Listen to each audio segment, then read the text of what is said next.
Hello, everyone, and welcome to day 10 of the 30-day Authentic Life Challenge. We are going to have a conversation today about legacy. I don't know how many of you have thought about legacy and what's occurred in your life, but the thing that I love about the word is that it sounds so appealing. You get a sense of honor, you get a sense of respect just hearing the word. And that word, a lot of people like the thought and sound of it, but how many people actually prepare for it? Do you really know what legacy you are passing on? Too many of us don't pay enough attention to the legacy that we are giving to the world. Too many of us don't pay enough attention to the fact that your legacy is being built every single day you live. What you have done in the past will be carried forward. And there are some things that you were given as legacy that I'm not even certain you were fully aware that existed for you. Some of you have behaviors that have been passed down for generations. That is a legacy. Some of you have some personal heirlooms that you are holding on to that you believe bring you good luck and give you some insight on the future, but it is holding you into a past behavior that has not given you strength for your future. When we think about legacy, we should all be intentional because there are generations that will come after you that will look to see what you did, that will look to see how you added value to their lives. So if you want to be sure that the legacy you pass on is a legacy you want remembered for generations to come, because the impact will last that long. There's often a statement that what happens in the first generation is often felt in the third and fourth. I believe that to be true because our country is sitting in the midst of generational strongholds that too many people are having difficulty getting out of. So we need to start today. You get the opportunity every single day to create the legacy that you desire, but it's going to take work and you will have to be intentional. Too many times we don't pay enough attention to what our legacy looks like. So let's take a few moments to talk about some things that you need to be mindful of. Think about your family dynamic. There are some things that you received from your family that you may need to unpack.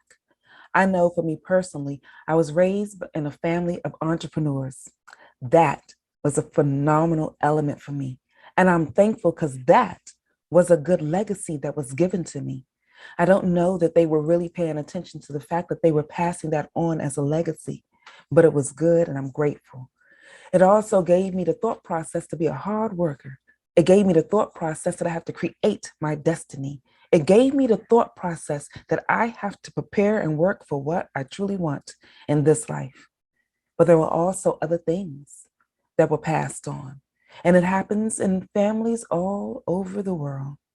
There are pieces of your past that you still pick up that don't really belong to you. For instance, the way that I am naturally made, I have my natural, logical, analytical mind, and I see the world just a little bit different than others. I call it my personal superpower. But my natural desire to be inquisitive, to search out, to ask questions, that was dampened because there was a legacy that was given to me also, that you should not always question the status quo, that some things that you encounter, you should just let be because it's been working for everybody everywhere. I want you to take a look at the things that you receive, those that are good, that you know that can be passed on to the next generation to make it better. But you also need to pay attention to the other things that you received, those things that may be prohibiting you or giving you a fear that you do not need to carry into the next generation. Because some of us are afraid to move past our present point because no one else before you did it. Some of us are afraid to step out into a new trajectory because no one else before you did it. Today, I want to challenge you to pay attention to the legacy that you are creating. Are you using the stepping stones that were firm in your foundation from your family's legacy to build you up? Or are you stepping in the middle of puddles and cracks that's not benefiting you moving forward? I'm appreciative of what I was given, But there were also some things in my family's legacy that I had to pay attention to so that I do not let those things be carried into the future, because future generations did not need to get that part carried on. So let's take a look at what we're doing. Because as we walk through the journey of what our legacy looks like, everyone is passing on a legacy. So, day 10 of the 30-day Authentic Life Challenge, I want you to pay attention to what you are passing on. And for those of you that want to continue this conversation, you need to be right here on Zoom with the rest of us that are in the background. We are going to get the opportunity to have this discussion deeper. You can go to my website, tanyaehood.com, to register, and I look forward to seeing you. In the meantime, this is Tanya E. Hood, walking in my purpose, and I want you to do the same.